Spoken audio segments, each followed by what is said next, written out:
안녕하십니까, 안영찬입니다. 드디어 백선특강 마지막 영상이네요. 제가 나름 백선특강에 대해서 적중률이 높고 또 최근 출제 경향을 반영한다고 자신을 하게 되는데 제가 특별히 능력이 좋아서 그런 거는 아니고요.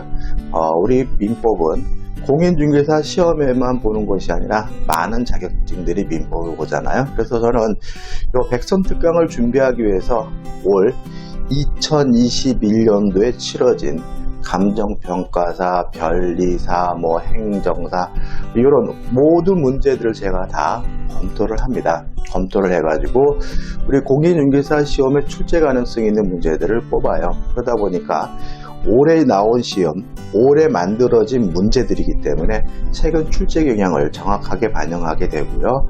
어차피 그 문제를 내는 사람들은 다 비슷한 대학 교수들이에요. 그래서 감정평가사는 감정평가사만 내고 이런 건 아니기 때문에 제가 여러분들 드렸던 백선 문제는 굉장히 중요하고 출제할 수 있는 높다는 거 강조해 말씀을 드리고요. 그 다음에 이제 다음 주부터 이제 테마 특강을 올려드리는데 테마 특강은 두 가지라고 생각하시면 돼요. 조문도 좀 정리해 볼 거고요. 그 다음에 최근 핵심 판례, 올해 2021년 5월 말까지 나왔던 판례들까지 제가 다 반영해 가지고 핵심 테마 교재를 만들었으니까요. 이 핵심 테마 교재도 꼭 보셨으면 좋겠어요. 그래서 이렇게 하시면 될 것 같아요. 백선특강 요 강의 및 이 교재는 반복해서 3번 이상 반복해서 보셔야 되고요. 그 다음에 핵심 테마는 쭉 편한 마음으로 쭉 정리하시되 제가 강의해 드리면서 이번 최근에 나온 판례다, 중요하다라고 강조해드리는 판례나 내용은 꼭 따로 좀 메모해 두시고 숙지해 주신다면 충분히 민법은 올해 시험에서 고득점 맞을 수 있다라고 저는 자신있게 말씀을 드립니다. 자, 마지막에 이제 우리가 집합건물법하고요, 가등기담보법하고 부동산 실명법, 이 3가지 특별법을 볼 거고요. 집합건물법은 개정됐죠. 개정됐기 때문에 개정된 부분에서 시험에 나올 것 같아요. 그래서 개정된 부분 집중하시면 되는데 10번입니다. 집합건물의 소유 및 관리에 관한 법률의 내용이 아닌 것은요. 1번 공용 부분의 변경하라는 사항은 관리단 집회에서 관리 구분 소유자의 4분의 2 이상 및 의결권의 4분의 3 이상의 결의로서 결정한다. X입니다. 이게 개정이 됐죠. 몇 분의 몇입니까? 3분의 2죠. 그래서 원칙적으로 공용 부분의 변경은 3분의 2 이상의 찬성이 필요해요. 다만 예외들이 있습니다. 2번과 3번. 2번. 다만 이의 경우 공용 부분의 개량을 위한 것으로서 지나치게 많은 비용이 드는 것이 아닐 경우에는 통상의 집회 결의, 과반수 찬성으로서 공용 부분을 변경할 수가 있고요. 3번. 건물의 노후와 억제 또는 기능 향상 등을 위한 것으로 구분 소유권 및 대지 사용권의 범위나 내용의 변동을 일으키는 공용 부분의 변경에 관한 사항은 관리단 집회에서 구분 소유자 5분의 4 이상 및 의결권의 5분의 4 이상의 결의로서 결정한다. 맞는 거죠. 요 3가지는요, 시험 문제 거의 반드시 나올 겁니다. 99%, 100%라고 할까요, 여러분들? 자, 정리해볼까요? 자, 공용부 변경, 원칙, 몇 분의 몇 이상의 찬성이 필요합니까? 3분의 2 이상의 찬성이 필요합니다. 다만, 개량 행위로서 지나치게 많은 비용이 드는 것이 아니라면 통상의 집회 결의로 결정하게 되고요. 이러한 공용 부분의 변경을 통해서 구분 소유권 및 대지 사용권의 범위나 내용의 변동을 일으키게 된다면 그때는 5분의 4 이상의 찬성이 필요하다는 거 꼭 기억해 두시기 바랍니다. 4번, 관리단은 규약에 달리 정한 바가 없으면 관리단 집회 결의에 따라 수선적립금을 징수하여 적립할 수 있다. 이것도 신설된 규정인데, 일단 수선적립금에 관한 규정이 신설됐는데 수선적립금을 징수하는 주체는 관리단이다. 따라서 만약에 관리인은 이러면 X가 되는 거죠. 그 다음에 수선적립금을 누구한테 징수하냐면 5번, 사에 따른 수선적립금은 구분 소유자로부터 징수하여 관리단에 기속된다. 맞는 지문이고요. 따라서 구분 소유자로부터 징수해야 되니까 구분 소유자 및 또는 점유자로부터 징수한다. X. 현재 거주하고 있는 입주민에게 징수한다. X. 누구한테요? 집주인에게 징수한다는 거 꼭 기억해 두시기 바랍니다. 11번입니다. 건물의 구분 소유 및 집합 건물 등에 관한 설명으로 옳지 않은 것을 찾으라고 하네요. 자, 1번도 이번에 신설된 조항입니다. 임시관리인입니다. 임시관리인은 언제 선임하냐면 관리인이 없을 때예요. 관리인이 없는 경우에 선임합니다. 1번. 구분 소유자 및 그의 승낙을 받아 전유 부분을 점유하는 자, 분양자 등 이해관계인은, 그냥 줄여서 뭐죠? 이해관계인은 제24조 3항에 따라 선임된 관리인이 없는 경우에는 법원에 임시관리인의 선임을 청구할 수가 있습니다. 따라서 임시관리인은 언제 선임하냐면 관리인이 없는 경우에 선임하고요. 임시관리인을 선임하는 주체는 법원이 선임하는 거죠. 누가요? 이해관계인의 청구에 의해서요. 이항입니다. 자, 구분 소유자가 10명 이상인 경우에는 관리인을 선임해야 될 의무가 생겨요. 근데 또 추가된 게 있습니다. 이항 2번.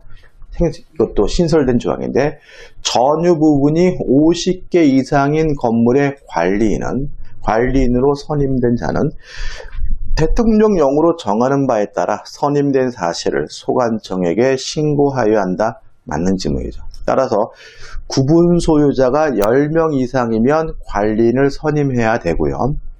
전유 부분이 50개 이상이면 선임된 관리인은 소관청에 신고해야 된다는 것도 꼭 기억해 두셔야 되겠죠.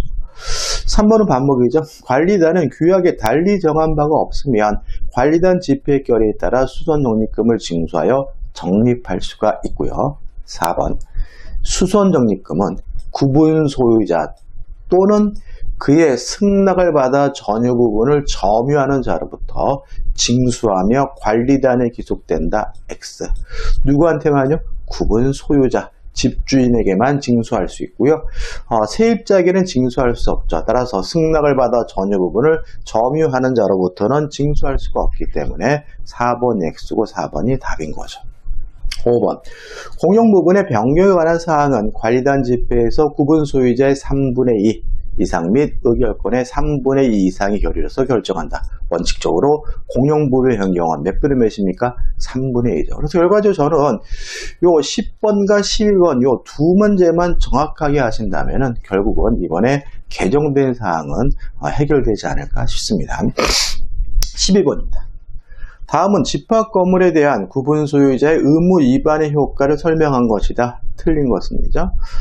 1번. 구분 소유자가 공동의 이익에 반할 염려가 있는 행위를 할 경우에 각 구분 소유자는 그 행위의 정지 등을 청구할 수 있다. X입니다. 자, 행위의 정지 등을 청구할 수 있는데 각 구분 소유자가 청구하는 것이 아니라 관리인 또는 집회 결의로 지정된 자가 청구할 수 있습니다. 자, 각 구분 소유자가 청구하는 것이 아니라 관리인 또는 집회 결의로 지정된 자가 청구하게 되고요. 이것과 관련돼 가지고 올해 또 판례가 있었기 때문에 테마틱 강할 때 또 판례 한번 설명드려야 될 것 같아요. 2번입니다. 전유 부분의 사용금지 청구는 일단 의결 정족수는 4분의 3입니다. 4분의 3 이상의 찬성으로 사용금지를 청구할 수가 있는데 계속 보시면 공동의 이익에 반하는 행위로 인하여 공동생활의 장애가 현저하여 행위정지 등의 청구만으로서는 목적을 달성할 수 없는 심히 곤란한 상태에 있는 경우에 가능하고요. 의결 정족수는 4분의 3이죠. 자, 3번 구분 소유물의 경매 청구, 이것도 의결 정족수는 4분의 3입니다.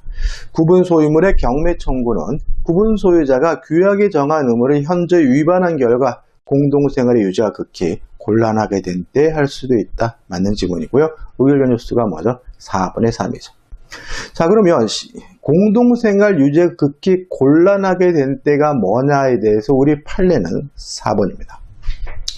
전유 부분이 주거의 용도로 분양된 것인 경우 구분 소유자가 정당한 이유 없이 그 부분을 주거 이외의 용도로 사용하거나 그 내부 벽을 철거 또는 파손하여 중개축하는 행위라는 것은 구분 소유물의 경매 청구의 원인이 될 수 있다고 판시하고 있습니다.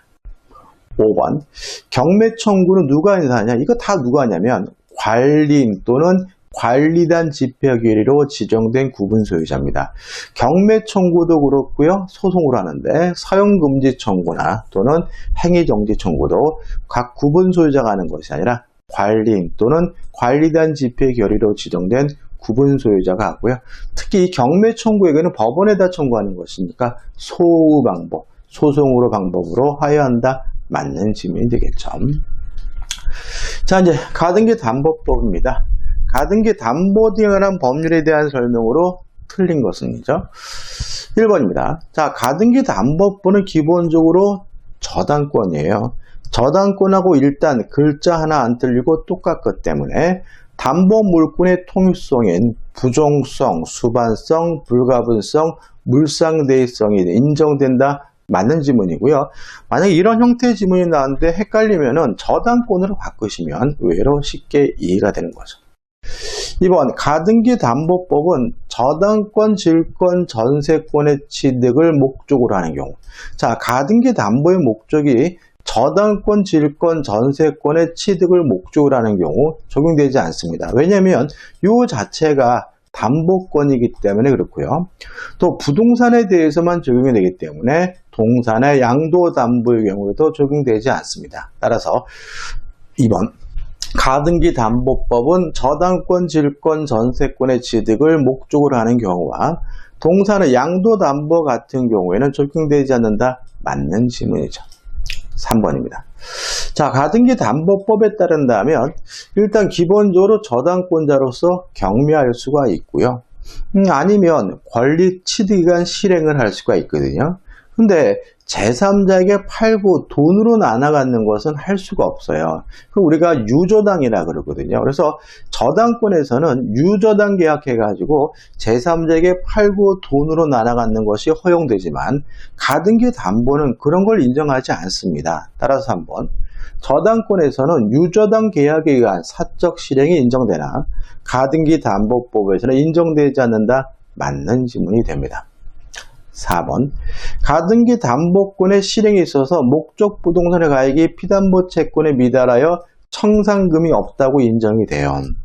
그러면 청산금이 없다는 사실이라도 통지를 해줘야 되거든요. 따라서 청산금 없음을 별도로 통지하지 않아도 된다는 질문은 X가 되고요. 답은 4번이 되는 거죠. 5번 담보 가등기 실행에 있어서 통지의 대상은 일단 채무자, 물상보증인, 담보 가등기 이후의 소유권을 취득한 제3자, 제3취득자고요. 또 이들에게 통지했고 그 사실을 또 누구한테 통지해 줘야 되냐면 후순위 권리자, 후순위 저당권자에게도 통지를 해줘야 되니까 5번은 맞는 지문이죠. 답은 뭐죠? 4번이 됩니다. 자, 14번입니다. 사례 문제죠. 갑은 그 소유 토지에 관한 을에 대한 차용금 채무의 담보 목적으로 을 앞으로 소유권 이전 등기를 하고 원리금을 변제하면 반환받기로 약정하였다. 이 사안에 관한 다음 설명 중 옳지 않은 거잖아요. 그러면 담보 목적으로 소유권을 이전해 줬다면 이게 뭐죠? 양도담보가 되는 거죠. 따라서 채권자인 을이 뭐가 되는 거죠? 양도담보권자가 됩니다.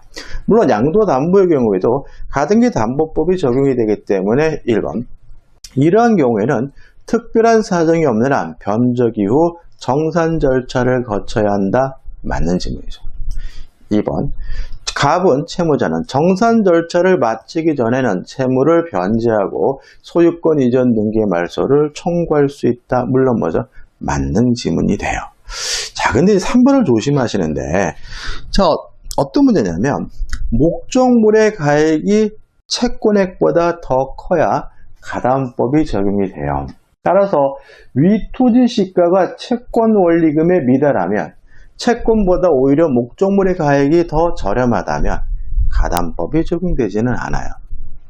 그렇지만 가담법이 적용되든 안 되든 채무를 변제하고 말소를 청구하는 것은 너무나 당연한 거죠. 그렇지 않습니까, 여러분들? 따라서 한번 약정 당시에 위토지 시가가 채권 원리금에 미달하면 가등기 담보법이 적용되지는 않지만 그래도 변제하고 말소를 청구할 수가 있으니까 갑은 위 이와 같은 말소 청구를 하지 못한다는 질문은 X가 되고요. 답은 뭐죠? 3번이 되는 거죠. 4번입니다.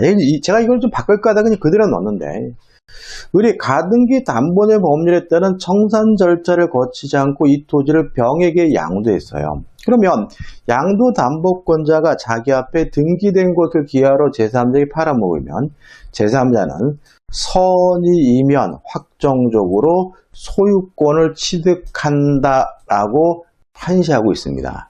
따라서 병에게 양도하고 소유권 이전 등기를 한 경우 병은 그에 대한 소유권을 확정적으로 취득한다는 질문은 X일 수 있어요. 왜냐하면 병이라는 말 속에는 악의 병도 포함하니까요. 그죠? 그죠, 여러분들? 근데 제가 이걸 선의병 이렇게 안 바꾼 이유는 뭐냐면 요래도 답은 3번이라는 거예요. 자, 우리가 올해 시험도 마찬가지고 작년 시험도 마찬가지겠지만 작년 시험도 마찬가지였지만 민법은 복수 정답으로 의심되는 문제가 반드시 나와요. 그러면 두 개가 틀린 것 같으면 여러분들은 어떻게 행동하셔야 되냐면 좀 더 명확한 것만 답이다라고 답을 선택하셔야 돼요. 그러니까 이 경우에도 선이면 취득할 수 있으니까 악의가 있으니까 X다 그렇게 생각하지 마시고 정확히 맞는 건 아니지만 3번 지문이 명백하게 뭐 했어요?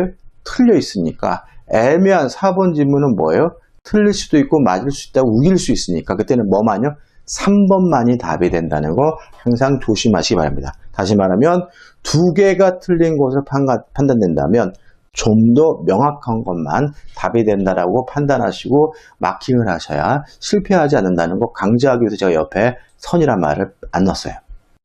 5번. 만일 위 소유권 이전 등기가 을의 공사잔대금 채권을 담보한 것이라면 가등기 담보들이란 법률이 적용되지 않는다? 맞아요. 자, 가등기 담보법이 적용되려면 소비대차 계약으로부터 발생한 채권이어야 돼요. 다시 말하면 빌린 돈이어야 된다는 거죠. 따라서 공사잔대금 채권, 매매대금 채권 이런 것들은 가등기 담보법에 의해서 가등기 담보법이 적용되지 않는다는 거 유의하시기 바랍니다. 소비대차 계약으로부터 발생한 채권, 대여금 채권이어야 됩니다. 이 문제답은 3번과 4번 복수 정답이 아니라 3번만을 답으로 선택해야 됨을 다시 한번 말씀을 드립니다. 자, 15번입니다. 15번부터 이제 부동산 실권리자 명의 등기에 관한 법률이죠. 자, 어차피 유형은 이 부동산 실권리자 명의 등기에 관한 법률은 사례 문제가 출제가 되고 있고요. 유형은 총 4가지만 정리하시면 돼요. 15번. 갑은 세금 문제 등의 문제로 그 사유 부동산 당분간 친구인 을의 이름으로 등기해 두기로 을과 약정한 뒤 을 명의로 소유권 이전 등기를 마쳤다. 이거 우리가 양자가 명의신탁 또는 이자가 명의신탁이라고 하는 거죠. 가장 기본적인 명의신탁이죠. 갑이 을과 만나가지고 명의신탁 약정을 하고 갑이 을에게 이전 등기를 해줬다. 부동산 실권리자 명의 등기에 관한 법률은 명의신탁을 금지하고 있기 때문에 약정도 무효고 등기도 무효고요. 따라서 갑에게 뭐가 있는 거죠? 소유권이 있는 거죠. 따라서 갑은 자신이 소유권자란 이유로 의뢰 등기에 대해서 말소를 청구할 수가 있어요. 근데 조심할 것은 뭐냐면 갑이 을과의 을과의 명의신탁 약정을 해지하고 해지했다는 이유로 이전 등기해달라 청구할 수는 없다라는 거 항상 조심하셔야 되는 거죠. 왜냐하면 해지라는 것은 유효한 계속적 계약을 장래 향하여 그 효과를 소멸시키는 게 해지예요. 따라서 그 계약 자체가 이미 무효라면 뭐 할 수 없죠? 해지할 수 없고 해지를 이유로 이전 등기해달라고 요구할 수는 없는 거예요. 무효니까 내 거니까 소유권을 이유로 반환해달라고 청구할 수가 있는 거죠. 불법 원인급이 아니죠. 그죠? 또 을이 병과 만나가지고 매매 계약을 하고 병에게 이전 등기를 해주면 일단 병은 선악불문하고 소유권을 갖는데 아는 것을 넘어서 적극 가담하게 되면 병과 을 간의 매매 계약이 반사회적 법률에 의해서 무효가 되니까 병의 등기도 무효가 되는 경우도 있다는 거 주의하시면 되겠죠. 그러면 이제 한 가지 유형이 끝나는 거죠. 자, 타당하지 않은 것을 찾으려고 합니다. 1번. 갑은 을에게 명의신탁 약정을 해지하고 소유권 이전 등기를 청구할 수 없다. 맞죠? 왜요? 명의신탁 약정이 이미 무효니까요. 그럼 어떡하냐? 2번, 갑은 을에게 소유권에 기하여 을명의 등기 말소를 청구할 수 있다. 맞죠? 약정도 무효고 등기도 무효니까 내 거니까 돌려달라. 소유권을 이유로 말소를 청구하면 되겠죠.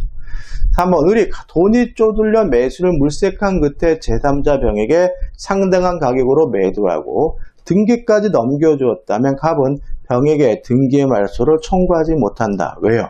병은 선악불문하고 소유권을 가지니까요.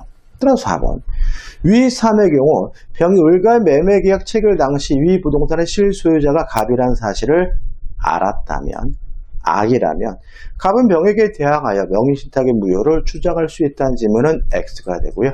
답은 4번이 되는 거죠. 다음은 5번. 만약 병이 소문을 듣고 을을 찾아와 을에게 부동산을 매도할 것을 적극적으로 권유했어요. 병이 적극 가담했죠. 그러면 을과 병 간의 매매 계약이 반사적 범죄 무효가 되니까 적극적으로 권유하여 등기를 마친 것이라면 병은 소유권을 취득하지 못한다는 질문은 맞는 거죠. 자, 모든 명의신탁의 기본이니까요. 이 정도는 좀 정리하셔야 되겠죠. 16번입니다. 2014년 갑은 친구 을과 계약 명의신탁 약정하였다. 그 사실을 알고 있는 병은 명의 수탁자 을과 매매 계약을 따라 을명의 토지 소유권을 이전해 주었다. 다음 설명 중 옳은 거죠. 자, 계약 명의신탁이죠. 갑이 을과 만나가지고 명의신탁 약정을 하고요.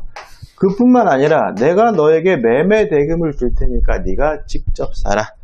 위임까지 한 거죠.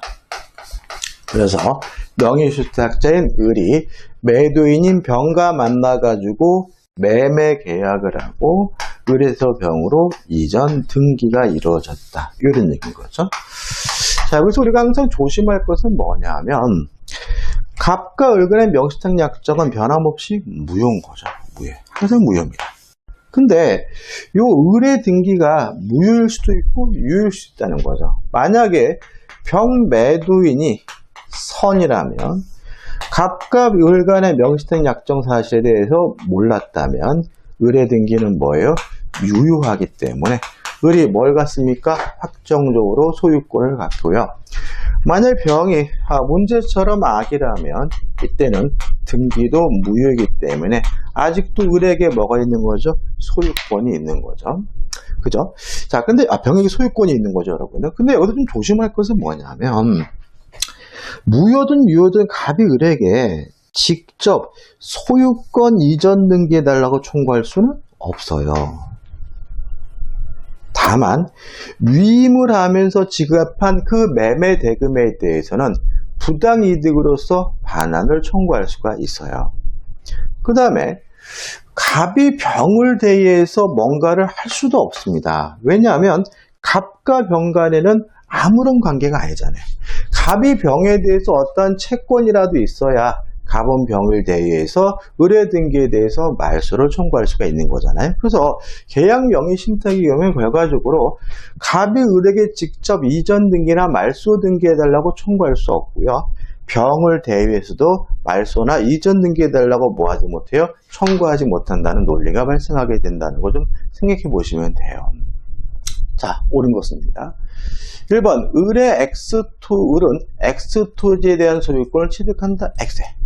자, 을의 등기가 유효하고 을이 소유권을 취득하려면 매도인이 선이어야 되는데 알고 있는 병이죠. 악의 병이죠. 따라서 을의 등기는 무효입니다. 2번, 갑은 병에 대하여 X토지에 대한 소유권 이전 등기를 청구할 수 있다. X죠. 왜요? 갑과 병은 아무 사이가 아니잖아요. 그러니까 갑이 병에 대해서 어떠한 채권이 있을 수는 없는 거죠. 3번, 을의 X토지의 소유권 이전 등기를 말소하지 않더라도 병은 을의 매매대금 반환 청구를 거절할 수 없다. X입니다. 만약에 무효란 이유로 원상 회복해야 된다면 쌍방의 의무는 뭐가 되는 거죠? 동시 이행관계가 되는 거죠. 4번, 을의 X토지를 정에게 매도하여 소유권 이전 등기를 해준 경우 정은 X토지의 소유권을 취득한다. 맞네요. 왜냐하면 정은 선악불문하고 소유권을 가져요. 무효여서 을에게 소유권이 없더라도 정은 선악불문하고 소유권을 갖고요. 을의 등기가 유효해서 을이 확정적으로 소유권을 취득한 경우에도 직권 지갑하는 것인가 정은 선악불문하고 소유권을 가질 테니까 옳은 것은 뭐죠? 4번이 되는 거죠. 5번. 을의 X토지를 선이 정에게 매도하여 소유권 이전 등기를 해준 경우 을의 행위는 병의 소유권에 대한 침해가 아니다. X입니다. 자, 왜냐하면 을의 등기가 무효이기 때문에 병에게 뭐가 있다고요? 소유권이 있잖아요. 병이 악이면 따라서 병의 소유권을 침해한 것이 되는 거죠. 답은 뭐죠? 4번이 되네. 마지막 문제가 19번까지 있죠, 여러분? 19번까지. 17번입니다. 2015년 5월경 명의신탁자 을과 명의수탁자 병의 약정에 따라 병은 매수인으로서 부동산 매도인 갑과 매매 계약을 체결하고 대금을 지급한 후 자신 명의로 소유권 이전 등기를 격려받았다. 이에 관한 설명으로 옳은 것을 모두 고른 거죠. 그럼 이것도 명의수탁자인 병이 직접 매매 계약을 했으니까 계약 명의신탁이에요. 근데 뭐가 바뀐 거예요? 갑을 병을 바꾸는 거죠. 왜 바꿔놓겠어요? 여러분들 헷갈리라고. 명의신탁자가 누굽니까? 을. 명의수탁자가 누굽니까? 병. 매도인이 누굽니까? 갑인 거죠. 그렇죠? 그래서 갑을 명만 바뀌었을 뿐 사실관계는 똑같다는 거 말씀드리고요. 헷갈려하지 마시고 이 정도는 좀 메모하시고 문제를 푸시는 게 함정에 빠지지 않는다는 거 강조의 말씀을 드립니다. 자, 기억입니다. 갑이 명의신탁 약정사실을 알지 못했어요. 선이에요. 그러면 을의 등기는 뭐예요? 유효하죠. 을은 병에 대하여 소유권 이전 등기를 청구할 수 있다. X죠. 병의 등기는 유효하죠. 따라서 명의수탁자인 병이 확정적으로 소유권을 취득하니까 을 자신이 병에게 소유권 이전을 청구할 수는 없는 겁니다. 니은번. 갑이 명의신탁 약정 사실을 알고 있었던 경우, 그러면 을의 등기는, 병의 등기는 무효인 거죠. 그러면 병의 등기는 말소하고 또 갑은 병에게 매매 대금을 돌려줘야 되겠죠. 왜요? 병에게 소유권이 없고 갑에게 소유권이 있으니까. 이 무슨 말 이해되시나요? 자, 이런 얘기입니다. 자, 갑 매도인이 악이란 이유로 병의 등기가 무효면 병의 등기를 뭐 해야 돼요? 말소해야 되겠죠. 그러면 갑이 소유권을 회복하게 되고, 그러면 결국은 갑은 병으로부터 받은 매매 대금을 뭐 해야 돼요? 돌려줘야 되겠죠. 왜? 무효니까. 자, 무효 효과는 뭔가요? 이행하기 전이면 이행할 필요가 없고요. 이행한 것이 있다면 부당이득으로 반환을 청구할 수가 있는 거잖아요. 따라서 니은번 다시 한번 읽어볼게요. 갑이 명의신탁 약정을 알고 있었던 경우, 그러면 병의 등기는 무효니까 병의 등기는 말소하고 갑은 병에게 매매 대금을 돌려줘야 되겠죠. 병은 갑에 대하여 매매 대금의 반환을 청구할 수 있다. 맞는 짐이 되는 거죠. 디귿번. 갑이 명의신탁 약정을 알고 있었던 경우 을은 갑에 대하여 진정 명의 회복을 원인으로 한 소유권 이전 등기를 청구할 수 있다. X예요. 만약 이러한 소유권 이전 등을 청구하려면 을에게 뭐가 있어야 돼요? 소유권이 있어야 되거든요.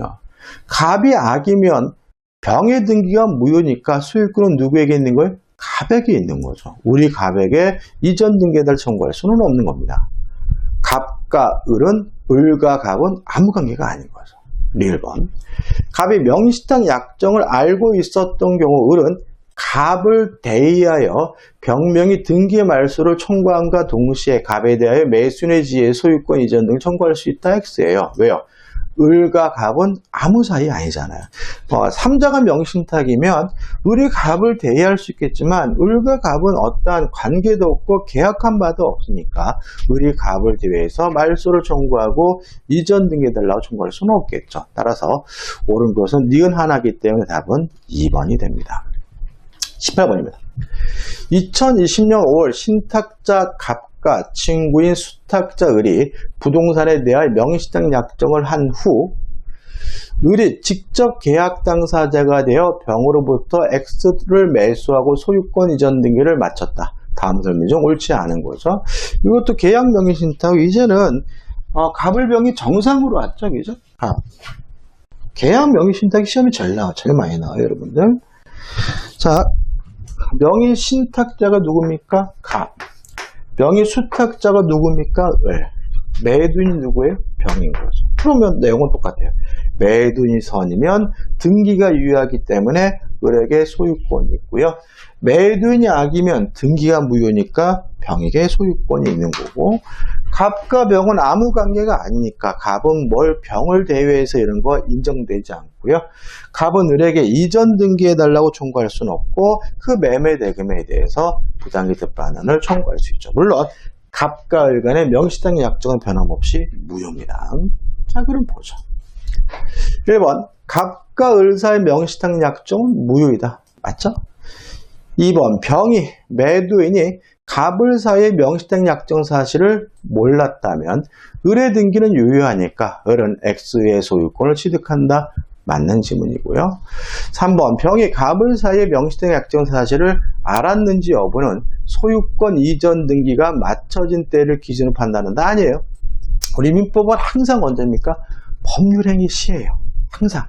그러니까 법률행위 시를 기준으로 하니까 요 갑과 을 사이의 매매계약 체결할 당시를 기준으로 해야 되고, 소유권 이전 등기를 맞춰진 때를 기준으로 한다는 것은 X입니다. 자, 우리는 항상 법률행위 시를 기준으로 한다는 거 꼭 잊지 마세요. 예외가 없더라고, 우리 민법은. 4번. 을이 X의 소유권자가 된 경우 갑으로부터 제공받은 매수자금 상당액을 갑에게 부당이득으로 반환해야 한다. 맞죠? 을의 등기 유예에서 을이 소유권 자체를 취득하게 되면 갑이 을에게 이전 등기해달라, 소유권을 넘겨달라고 청구할 수는 없고, 위임하면서 지급한 그 매수자금을 부당이득으로 반환을 청구할 수가 있는 거죠.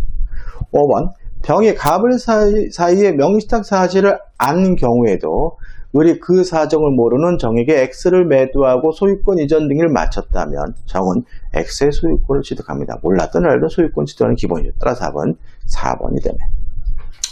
자, 드디어 이제 마지막 문제. 이 문제가 올해 감정평가사 문제로 알고 있습니다. 올해 2021년이죠. 부동산 실권리자 명의등기하는 법률상 명의신탁하는 설명으로 옳은 것을 찾으라고 해요. 1번. 명의신탁 자체는 반사회적이지 않습니다. 왜냐하면 투기니, 탈세니, 세금 회피니, 재산 은닉이니, 채무 회피니, 이 자체가 뭐가 아니에요? 반사회적인 게 아닌 거죠. 따라서 1번, 투기, 탈세 등의 방지라는 법의 목적상 명의신탁 그 자체로 선량한 풍속 기타 사회질서 위반된다. X가 되는 거죠.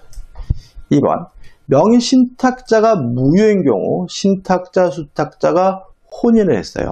그러면 명의신탁의 유효가 됩니다. 언제 유효가 되냐면 혼인한 때부터 유효가 돼요. 다시 말하면 부부간의 명의신탁은 세금 혼탈 등의 불법한 목적이 없다면 유효하거든요. 그래서 원래 사귀는 사이여서 무효였다가 혼인하게 되면 무효인 명의신탁이 유효로 바뀌어요. 언제요? 혼인한 때부터. 따라서 명의신탁 약정이 체결된 때로부터 위 명의신탁은 유효하게 된다. X가 되는 거죠. 3번. 부동산 명의신탁 약정의 무효는 수탁자로부터 그 부동산을 취득한 악의 제3자에게 대항할 수 있다. X입니다. 제3자는 선악불문하고 보호가 되니까 제3자는 선악불문하고 무효를 가지고 제3자에게 대항할 수는 없는 거죠. 4번. 농지법에 따른 제한을 피하기 위하여, 요새 정치인들 이런 얘기 많았잖아요. 명의신탁을 하는 경우에도 그에 따른 수탁자 명의의 소유권 이전 등기가 불법 원인급여라고 할 수 없다. 맞는 거죠. 그렇죠? 자, 여러분, 우리가 좀 조심할 것이 뭐냐면 불법 원인급여에서 이 불법은 반사회적인 경우만을 의미합니다. 강행복귀 위반은 불법 원인급여가 아니에요. 그죠? 그 다음에 농지법에 따른 제한을 피하기 위해서 뭘 했다 그러면 다 이게 뭐예요? 투기죠, 투기. 이런 것들은 뭐예요? 인간 본성의 발현이기 때문에 반사회적이지 않고 따라서 불법 원인급여가 아니에요. 답은 4번인 거죠. 이것도 기억 못하시면 그냥 넘어갈 것 같더라고요. 5번. 조사 포탈 등의 목적 없이 종교단체장의 명의로 이렇게 나와 있죠. 그 종교단체 보유 부동산의 소유권을 등기한 경우 그 단체와 단체장 간의 명의신탁 약정은 유효하다 X입니다. 자, 제가 이거를 그냥 어떻게 여러분들한테 말씀드렸냐면 그냥 종교재산은 명의신탁이 가능하고도 유효하다 이렇게 말씀드렸는데 여기 이제 올해 시험에 나왔기 때문에 감정평가 시험에서 나왔기 때문에 좀 자세히 봐야 될 것 같아요. 해설 좀 볼게요. 자, 부동산 실명법 제8조 3호가 뭐라고 규정하고 있냐면 종교단체 명의로 그 산하조직이 보유한 부동산에 관한 물건을 등기한 거예요. 그러니까 다시 말하면 누구 이름으로 하는 명의신탁이 유효한 거예요? 종교단체 명의로 명의신탁한 것이 유효한 거예요. 다시 한번 볼까요? 자, 5번. 부동산 실명법 제8조 3호가 규정하여는 허용되는 명의신탁은 종교단체 명의로 그 산하조직이 보유한 부동산에 관한 물건을 등기한 경우로 한정하고 있으므로 종교단체장입니다. 내 명의로 그 종교단체 보유 부동산의 소유권을 등기한 것은 허용되지 않고 그 약정은 무효입니다. 다시 말하면 종교단체 명의로 하는 명의신탁이 가능한 것이지 종교단체장의 명의로 하는 명의신탁은 여전히 금지된다는 거 주의하시기 바라고 이게 나왔다면 자세히 나올 수 있으니까 꼭 기억해 두시기 바랍니다. 답은 4번이고요. 이 문제 별표해 두시고 확실히 내 것으로 만드시기 바랍니다. 자, 이렇게 해서 이제 우리가 백선 특강 끝났고요. 다음부터 올려드리는 테마 특강도 좀 확실하게 내 것을 만들어서 올해 시험에 꼭 모두 합격하기를 바라겠습니다. 여러분 수고 많으셨고요. 여러분들 고맙습니다.